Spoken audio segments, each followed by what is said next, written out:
Welcome back to Smooth Traffic. This is episode 26. 26 being the same number of days as there are in February in a leap year. We're here in Snowdonia, and we're here because of the Smooth Traffic winter road trip of the year 2017. And we've also found time, though, to have a couple of rants about things that we don't like, because Kingy and Ben both have deep underlying issues. And there's the return of the bang average game show, the Missing Words Round. Thank you, BBC. So, right now, we are in Portmadog, which is in northwest Wales. It's foggy, it's wet, it's largely unoccupied, this place that we're in. And we're here because we've been doing the Smooth Traffic winter road trip of 2017. Ooh. And we've had the Subaru WRX STi, and King has somehow, and I still don't know how, managed to bring along a 2002 Subaru WRX as well. King, what's going on? First of all, it's an Impreza WRX, because that was back when they still used the name Impreza. I know people, John. I know that probably surprises you. His mum, the idea his that, dad, yeah, lots of people. Yeah. The idea that I know people other than you two, and my family. But yes, I used to work with a gentleman, Andy Savage, who you both met. Oh, yeah. And he owns said Impreza. Second gen Subaru Impreza WRX. So you got him drunk, nicked his keys. And here we are. Yeah. Well done. So there we go. So many thanks to Andy, who probably won't listen to this. Why? It's on the internet and he wishes the 70s were still going on. Oh, right. Oh, yeah. Okay. No, that's fair enough. King, what do you think of the old Impreza? Because before I start banging on about the WRX STi, maybe you can give us a little bit of impressions on the WRX Impreza that you've got, and let me know what you like and don't like about it, and then maybe I'll respond and say what I like and don't like about the WRX, or maybe I'll go into the centre of Portmadog and try and find somewhere to eat. Impossible. Where to go from there, really? Well, to begin with, back in the day when it was Impreza or Evo, I was always preferential towards the Evo, in all honesty. Were you? Yeah. Tommy Mackinnon was my rallying hero. Nice lad. And driving that Lancer, just amazing. Mm-hmm. But anyway, it was obviously at a time when I was too young to be driving, if you can believe that. But it wouldn't have been a car that I'd have naturally gravitated towards anyway. Having driven one now, I think it's a good car that has certainly stood the test of time. The one that I'm driving is best part of 15 years old now. And yeah, it handles really well. Obvious things to go with the car's age, and the way it's been stored and stuff. Obviously, it suffers from a bit of condensation on the inside from time to time. Mm-hmm. The brakes aren't quite as firm as you'd kind of like them to be. They're a little bit spongy. Like Ben's hands. Like Ben's hands, yeah, which we've discovered this weekend. Ask no more questions. And yeah, it's weird little things. Like, on the one hand, there's no rear windscreen wiper. Yeah. Which lots of cars have that, though. Yeah, and obviously there's a big spoiler, so you don't really need the windscreen wiper because the spoiler does obstruct a fair bit of the view. But then on the flip side, sun visors, there's an extra little visor in the middle between the sun visors which you can flip down. That is genius. Why do cars not all have that? Yeah. Well, exactly. It's just a common sense idea. What would you call that, though? The middle visor. Middle visor. Yeah. So why don't more cars have more middle visors? Well, I don't know. Maybe because it sounds like a German beer. 2 pints of middle visor, please. I'd buy that. Well, who wouldn't? And I'm guessing it's some kind of Weiss beer, so... Give you the shits. Anyway, I think we've got a bit distracted. But yeah, handling-wise, it's fantastic. Mm-hmm. Obviously, we've just been on a rather wet, damp road on the way back from Bethesda Coed. Yeah. And... home of the cat murderers. Well, yes. Google that, everyone. The Royal Oak Hotel. Cats. Plastic bags. Rolling pins. That's all you need to know. Hashtag justice for Cali. Apparently we're making political statements now. But anyway, the handling on the road back, which was wet, narrow, extremely dark, fantastic. Yeah. Can't fault it at all. The drivability generally, when you put your foot down, there's that little lag obviously, and then the turbo kicks in and you're away, which is just fantastic. The pickup is really good once that jumps in. And what a noise. And yeah, Sounds bloody lovely. it's got one hell of a noise. Big stainless steel exhaust on the back. Not one of your fat aftermarket ones. Yeah. Proper Pro Drive one, wasn't Proper Pro Drive one, yeah. So Andy has made a couple of additions to the vehicle, one of which being the wing, which isn't the original wing, but it is a Pro Drive wing. Similarly, the exhaust. Also changed the gear stick and handbrake for Momo gear stick and handbrake to match the steering wheel, which was a standard fit. So, yeah, the sound of it is just phenomenal. It's such a deep, throaty growl, which very much dwarfs the sound of the new WRX STi. But I wouldn't necessarily say it's better. Yeah, it's louder, but louder isn't always better. I agree. And I think this is a good example of that, because the WRX STi is a really nice kind of, not tinny, but sort of a warbly kind of, sort of a cross between a warble and a purr, in the way that it kind of gives out the sound from the way it lets the gases into the wild, where they can go and melt ice caps. It's a nice sound. Actually, you wouldn't mind doing it, and that's what I like most about these cars, is that there are big two fingers up to everything. Fuel bills, fuck you. Emissions, fuck you. Other people, fuck you. It just sticks fingers up at everyone, and when you drive it, you take on a little bit of that I don't give a shit as well. It's nice, it's refreshing, because it's the first time I've been in a car recently where I've not relentlessly had an MPG readout in front of me. I don't have to feel like I have to drive watching the MPG meter all the time. It's basically got a yes or no MPG meter. And 80% of the time it's in no, because, you're driving it like an idiot. But that's what it's for. It rewards a driver who grabs it by the scruff of the neck and flings it round and thrashes it a bit, really. It's a working car. Not like a Porsche or a Subaru BRZ, for example, or the GT86, if you like, which, is a bit more of an instrument. This is just a big fucking hammer.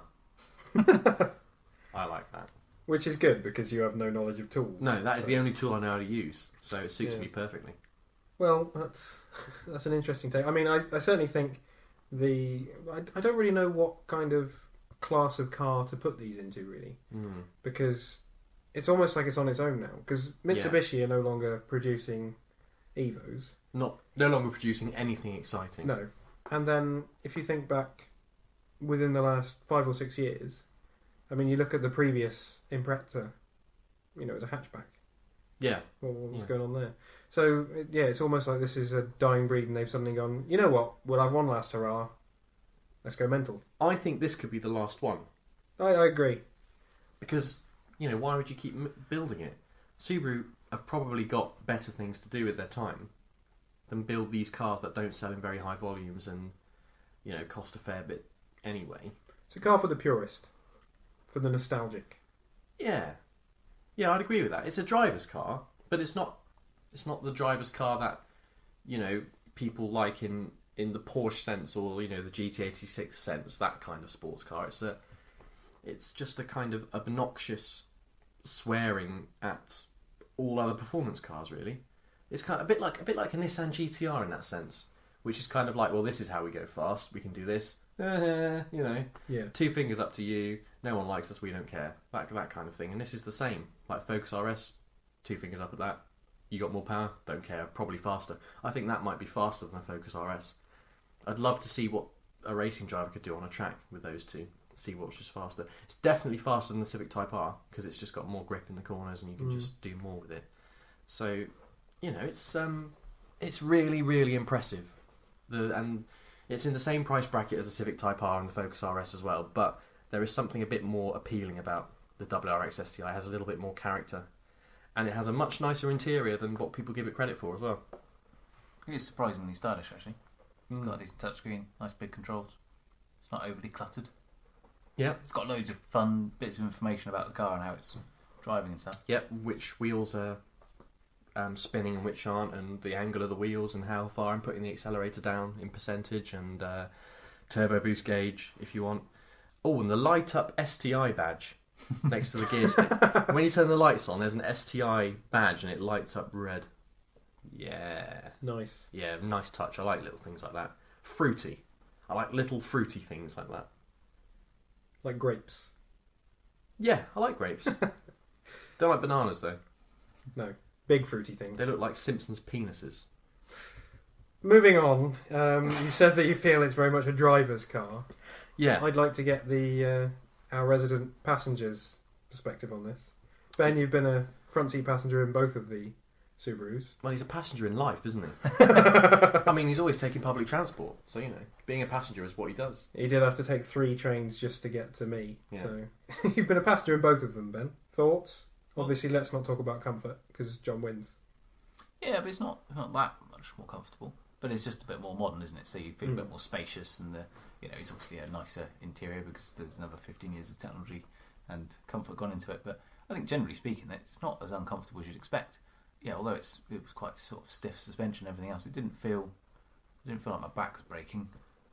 After a few hour or two in it, probably more comfortable than some cheapy little hatchbacks on the market these days. So yeah, I think it was quite good. I think I was quite surprised, to be honest. You probably wouldn't want to take it on a 6-hour drive, but at the same time, a couple of hours of throwing it around corners, it's quite good fun. No, I didn't enjoy my 6-hour drive in it, or 5-hour drive, because, because hey, record time. It was quite uncomfortable. It was better than I was expecting. And that's practically the nicest thing I can say about it. Because it isn't a car to drive over long distances. But, the MPG is horrific as well. Absolutely horrific. I mean, 27 MPG. I mean, it's awful. But I'm pretty sure I'm getting better in the older one as well. yeah, you are getting better in the older one. I don't know how. I'm pretty confident that I'm over 30. Well, definitely. you've got a 2-litre in the old one, haven't you? True, it is a 2.5 in the smaller new, engine size. I mean, the engine feels old. It feels like an old piece of technology, but I don't really mind that, to be honest, because it does the job. And it's a nice torquey engine as well. You don't have to really rev it out. You just hit that turbo surge and you just let it go, and then you change gear. You change up a gear maybe 2,000 revs sooner than you would in something that was a little bit different. It's not an easy car to drive smoothly. I don't know how you found the Impreza, but it's got a pretty jerky clutch, a pretty wobbly ride. It's hard to manoeuvre. The turning circle isn't particularly good. It's a bit grumpy when it's cold in the mornings. It's not particularly good for passengers, and it's just difficult to drive it smoothly. I don't think it wants to be driven smoothly. I think it just wants to be grabbed by the scruff of the neck and just thrown around like some kind of beefy wrestler in a world of beefy wrestling. I think I've explained that quite well. Yeah, definitely. I mean, I would agree with the Impreza. Certainly I mean, you say about the clutch being sort of jerky, and yeah, there's certainly an air of that about it, and it's difficult to get smooth gear changes. But if you're driving it, sort of reasonably up the rev range, I mean, you put your foot down. I managed to get to 60 in second gear yesterday without really realising that I was already up to 60 mile an hour. And it wasn't anywhere near the red line, which just seems ludicrous to me. And then today, I think it was, I pulled away from somewhere, and without even getting out of first gear, I was up to 30, 35 mile an hour. And again, barely halfway up the rev range. So, yeah, once that turbo kicks in, it really takes off. Yeah. But then when you're up in that range of the revs, when you're changing gear, then it feels a lot smoother. And it is as if they've built it so that you drive it probably as they want to drive it, really. It feels heavy duty. Yeah, absolutely. I would say it feels like heavy duty. It doesn't feel... There's nothing artistic about it. There's nothing kind of done just to, be aesthetically pleasing and to feel nice. It's there purely to do a job, and it's built to do a tough drive, I would say. It's not, absolutely. It doesn't want to do the town. It doesn't want to do the motorway. It wants to do B roads and only B roads, and on that it completely excels. In just about everywhere else, it's a bit frustrating, but I love it. It's got so much character. Ben asked me earlier today, can you see yourself buying one of these? That was going to be my next question. Yeah. I think I could. because I think there's something romantic about it because it is the last of its kind. It is a bit of a dinosaur in a way, although Subaru won't like us saying that, but it is in a way. It is the last of its kind. It is only going one way, and it's got more spirit and more character and a pedigree that the Civic Type R perhaps doesn't have because that has changed, and the Focus RS perhaps doesn't have because that's changed as well. Whereas the WRX STi is still really the Impreza and is still pretty similar to how it was 20, 25 years ago. So I like that. There's a long line of pedigree to fall back on there, and it feels really, really at home here in North Wales on some pretty bonkers roads or on a muddy track. It just looks like it belongs here. So in a way, it's kind of part of our culture as well. Even though it's Japanese, there's something a little bit British about it. It's a tough old bird. It is. It'll get through anything you throw at it. Yeah. Pretty much. Yeah. I mean, I'd say the same about the Impreza. Yeah, as I say, not being someone who would have even entertained one back when back when I sort of started driving, and when they were still what I've been driving, this last couple of days. But would I consider buying one now? I'd certainly think about it. I wouldn't rule it out if I was looking at a second-hand car and wasn't worried about the age of it. You can pick a decent one up for sort of three, 4, 5 grand even. Because they are so sturdy, they just seem to last a long time as well. You can find plenty of like P-Reg Imprezas and stuff. Yeah. I mean, they're probably not particularly healthy, but the fact that they've lasted that long is testament to the sort of heavy-duty nature of them and the solidness of. You can feel that solidness when you drive one as well. They feel a bit tanky, really well made, and the fact that the interior is neglected design-wise, I would say, not overly, but slightly neglected design-wise. Speak for yourself. I've got a cassette player. In favour of the engineering, I can respect that, and that's why it's a driver's car. Yeah. Despite the fact it has 5 doors and a massive boot, it's still a driver's car. And is that the best family car I've driven? Who knows? I have to think about that. I like the way you failed to answer your own question. Cliffhanger on Smooth Traffic. So, we've now liquored up slightly, and John and I have found out that Ben has some views on P-plates for recently successful passers of their driving test. Newly qualified drivers, I think they're called. My problem is this recently successful. Like, if you've got P-plates on, that basically says, I'm not good enough to drive, doesn't it? If you've passed your test, and then you go, I'm a bit scared now, I better put P-plates on to warn people I'm not driving, then you clearly aren't capable of driving. You should be good enough to drive without needing any extra consideration. You shouldn't go and take your test if you're not ready to drive without P-plates, in my opinion. And it pisses me off when I see people with them. And I'm not a dickhead. I don't antagonise people who've got them. But it does make me think less of them. It does annoy me. I don't know. What's like?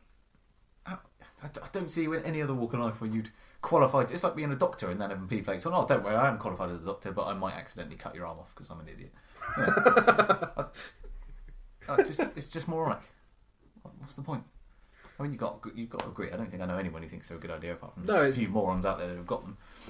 It's a valid point. I mean, I take it you never had P-plates, Ben? No. I never had P-plates. John, did you ever have P-plates? No. And I still can't drive very well. At least I don't bloody put them on. You don't broadcast it to everyone. Yeah. But to be fair, when you put them on, you do see people treating people with P-plates differently. And it's not right that they do that. But you see, people cut them up because they think, oh, bloody hell, we've got P-plates. They're obviously crap. I'll try and get in front of them. And then they do silly manoeuvres. So it makes other people drive worse because somebody else has got P-plates on. Which is wrong, but it happens. So therefore, they should be banned completely. What, P-plates or the drivers wearing, using the P-plates? Everyone. Yeah. Seriously, I just see there's absolutely no point in them at all. Maybe somebody's had them and they think they're fantastic. But what do you hate more, Ben? P-plates or the county of Essex? I've never been to Essex. But that's not answering the question. I dislike P-plates a lot.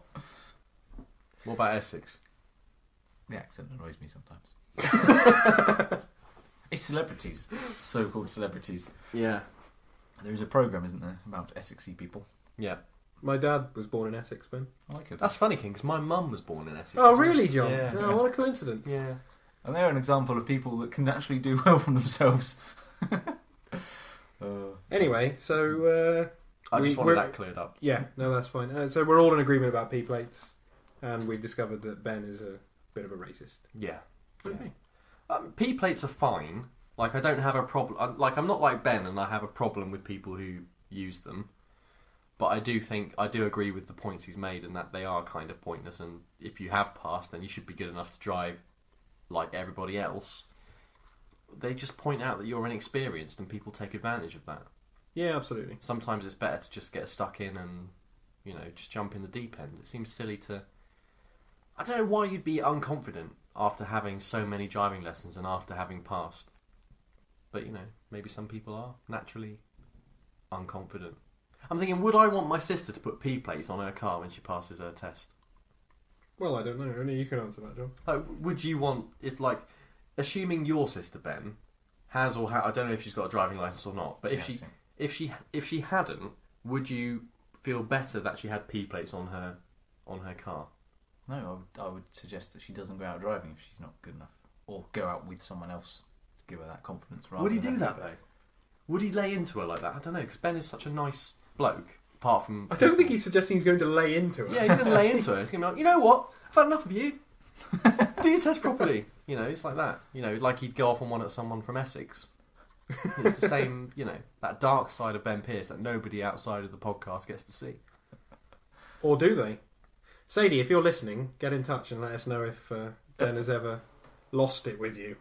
I'm not sure she even knows we do a podcast, to be honest. Karen, could you get Sadie to listen to this, please? And then this will all be cleared up. Thanks. I think there's a place for them. But Bin. I can't deny Ben's made some very good points. I don't know how I feel about them now. Maybe they should have a number on the back of the car to say how many years you've been driving. And that helps people determine your experience. Oh, yeah, like a racing number. You get it on the side of your car and everything. They can be like those Le Mans ones that light up. Yeah. That's an interesting theory, maybe. He doesn't like it. I mean, a very good way of shutting down. Oh, very interesting that that's your opinion, but it's wrong. Typical King. Such a pompous kid. I just think a lot of people would be put off by that because it would give away their age. Me included in that. You could stop it at 5. I'm definitely 30. Experience. It's like McDonald's. How many stars you've got? You've now Was that like loyalty points? Exactly. Yeah. Like tiger tokens. God, here we go. Anyway, points well made. Congratulations, Ben. We've all agreed. Right. Yeah, well done. But if you're not a confident driver, then buy P plates if you want to. We can't stop you. Actually, what point do you stop having P plates? If you're like 70 and you've been driving for 30 years, 50 years, I don't know how long, and you're just now a bit more scared, should you put P plates back on again? Maybe you just stop after your third crash. Interesting way of looking at it. No, I'm just getting because most things you get 3 strikes or something. So maybe that's the thing with the P plates.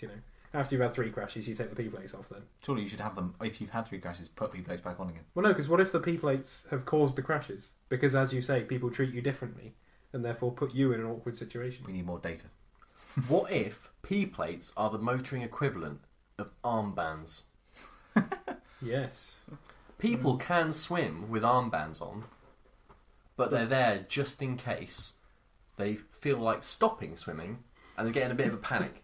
Like, oh no! I'm not going forward anymore! Plus, if you're an adult wearing armbands, other people will probably give you a very wide berth. Won't Exactly. they? Good point. So Ben, should armbands be banned? Let's sort it this way.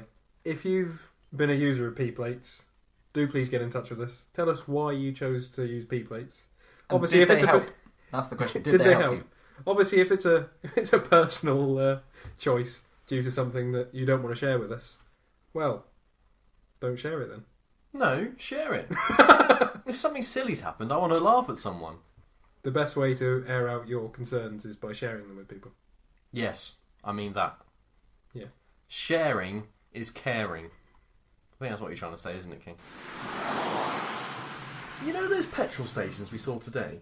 Yes, they were Yes. snazzy. They were really cool. They were proper, like, old school, couple of them lined up along the pavement. Pump on a curb. Pump on a curb, that would be a good way Yeah. to describe it. I love that. All you have to do is go to North Wales in the middle of nowhere where there's nothing, apart from a pump on a curb. Pump on a curb. Pump on a curb. Pump on a curb. Let's all say it together. Pump on a curb is Is the new name for smooth traffic. Rebranded. Pumps on a curb though. It's like snakes on a plane. If we need to do a spin-off podcast, Pump on the Curb. Okay. But not pumps on the curb, because that might be mistaken for gym footwear that you had to wear when you were like 7. We called them plimsolls. Oh, fucking hell. Isn't that what you're wearing? No, they're deck shoes. What? Sorry? Sold to me. Was that a South African accent I heard? They're dick shoes. Big shoes. Shoes from a dick.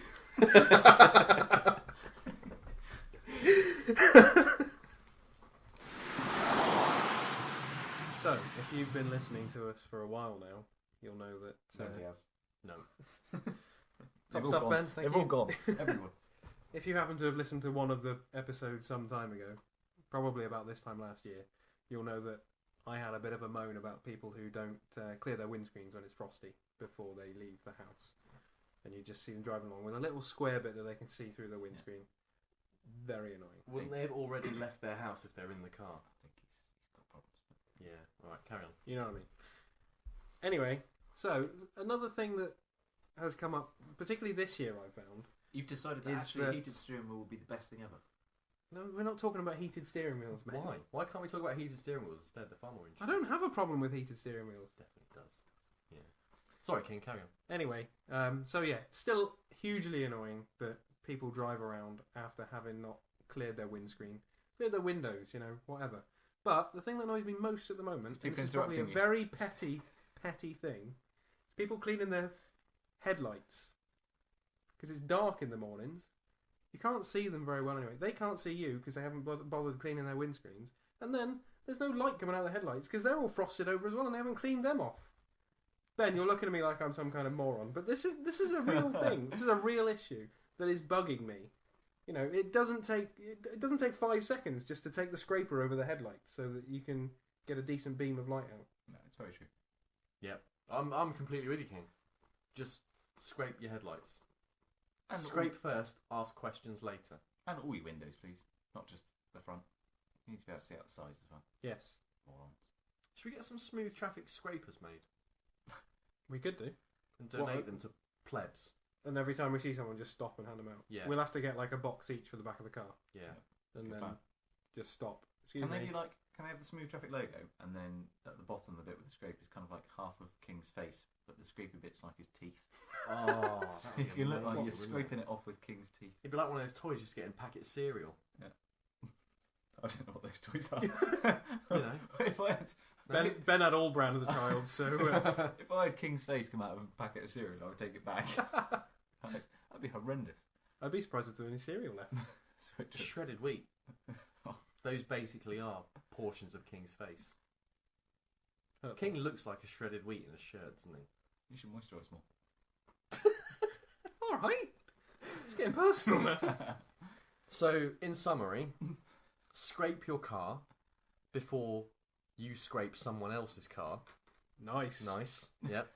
We're going to get some scrapers made that say, "Don't be a loser, be a scraper," and our logo on. Yeah? Can we think of something catchier than that? Just scraping by in life. Couldn't scrape together a few quid to buy this scraper. Bit long, maybe, for a scraper. Don't know. And King looks like a shredded wheat. So that's Nice. That's lovely summarising. That sets the tone for this episode, doesn't it? Welcome to Smooth Traffic. Na, na, na, na, na, na, na, na. It's that time you've all been waiting for after the blinding session last week. This is going badly. How many drinks have you had? Okay, I love a rephrase blind that. session. After the fantastic new game show we devised that was definitely not based on any other programme or anything else in the world, it's time for the missing word round. Yay! With me, No, Mr. that's the spinning picture quiz. Robert King Esquire. Hello. Silence. And Mr. Johnny Edge. The star of the show. Boo! Cue the canned laughter. Harsh. So this week, tweet from Mr. Alan Bradley Who? at AJP Bradley. Thank you. Of the motoring podcast. Of the Motoring Podcast. Fine listen, so make sure you catch up on that if you're not already a subscriber. So the tweet is, I think I have a spare what? Blank set in my garage. They're custard rather than cream, though. Donuts. Flavoured condoms. Ribbed. What are they doing in the garage? What are the donuts doing in the garage, actually? That's a valid point. And why would they be spare? Sorry. Why would you give those up? Could be a larder. A spare larder. Yeah.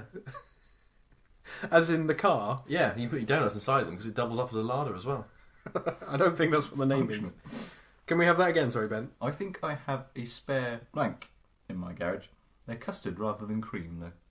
Pair of walking boots. No. Really long socks that go over your knee. Knee-length socks, you mean? Yep. No, longer than that. Oh, okay. Thigh-length socks. As far as I'm aware, he's never tweeted anything about his socks, but Suspenders. or suspenders. You obviously keep a pretty I keep a close eye. regular I check keep a on close this. eye. Ladies' wigs. Hang on, it's custard rather than cream. Yeah. It's got to be a colour or something, hasn't it? Yeah, biscuit. No, that's just one biscuit. The clues are all Custard there. One's custard and one's cream. You know, Oreos have got cream in. Custard creams have got custard in. Who has a spare single custard cream in the garage? That's probably the end of the seat. Might be the larder. Might be in the line. cream. Leave the larder alone. So I'm guessing this is obviously car related. It is. Otherwise, yeah. we wouldn't be Obviously, talking we about wouldn't bother talking it. about it. So, seat covers. No. Flappy paddles. I thought the way that somebody would keep a spare set of custard or cream coloured seat covers in your world. I bet you've got some custard. That's such a rover thing to say, isn't it? Floor mats. No. Custard or cream? He doesn't have a Fiat 500. Why would he have... Pedals. Should I just tell you what they are? No. I feel we can get this. This is Yeah. going to take so Shut long. up, Ben. and we're This not is getting part of the fun of the anywhere game. near Yeah, Ben. this. It's not fun anymore. Yeah, it is. You're not fun. Custard or cream alloys. No. But Oh. that's probably the closest you've been. Oh, tyres. No. No, I get what he said. White wall tyres. I can see where he's Yeah, going. cream tyres. I've seen them on those nice Dutch bikes that people tend to drive around the town. Who drives a Dutch bike? Women in towns. How do you Just Dutch? women. They Have pedal you done like your this research? all the time. It's so Dutch, my bike. I think so. You're a pleb. Step through frame. Come on. You know what? Right. Wing mirror. So Bonnet. wheels was close. Well, that wasn't close. It was just Headlights. It was just you were an idiot before. I think it's... Headlights, they come in different colours. Custard headlights. Yeah, you know French headlights, they look custardy, don't they? Because they're like yellow. Maybe that's the name they have in them, Citron Land. Well, you're never going to guess this because it's a bit left field anyway. So he said, I think I have a spare hinge set in my garage. They're custard rather than cream, though. That was in response to a That tweet wasn't worth by the wait, was it? Ian. Well, it was never supposed to be funny. Yeah, in response to a tweet by Ian Seabrook at Dolly Wobbler. So about his, I think he was looking for bits for his 2CV project. Oh, you seen yeah. that at all? Yeah, I've been I have following seen that. Looks very good. He's coming along well with it as well. It's nearly done, I think, isn't it? He may have passed. Did he say the other day he's passed the MOT? I know the engine works.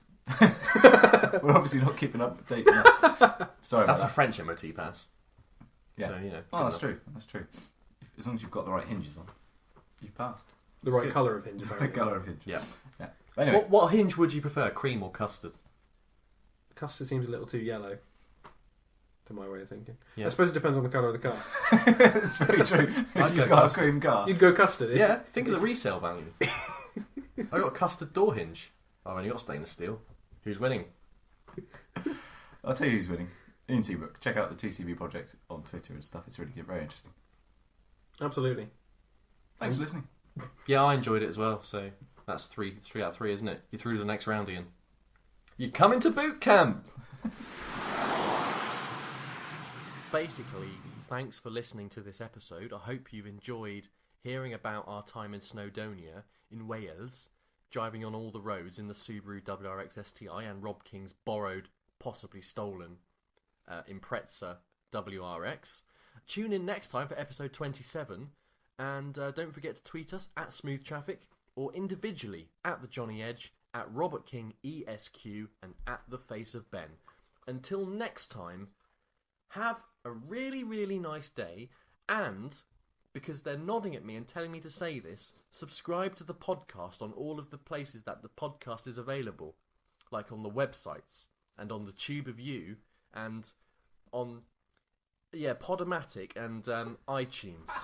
Yeah, so just go there and just press subscribe or something, and everyone can just have a really nice day. Okay, thanks, bye.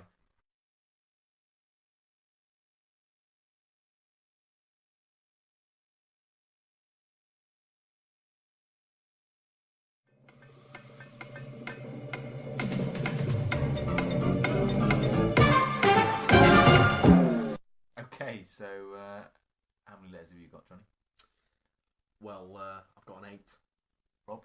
Just a 7 from me. Okay, well, can I have your 8 first, please, Johnny? Dog cleat. Rob? Your 7? My 7 is tadpole. Well, I'm afraid it was a 9. You could have had Oh yeah, dog cleats. dog cleats. What was it? Unlucky, Johnny. Unlucky, Rob. I'm afraid the banker takes all. Good night.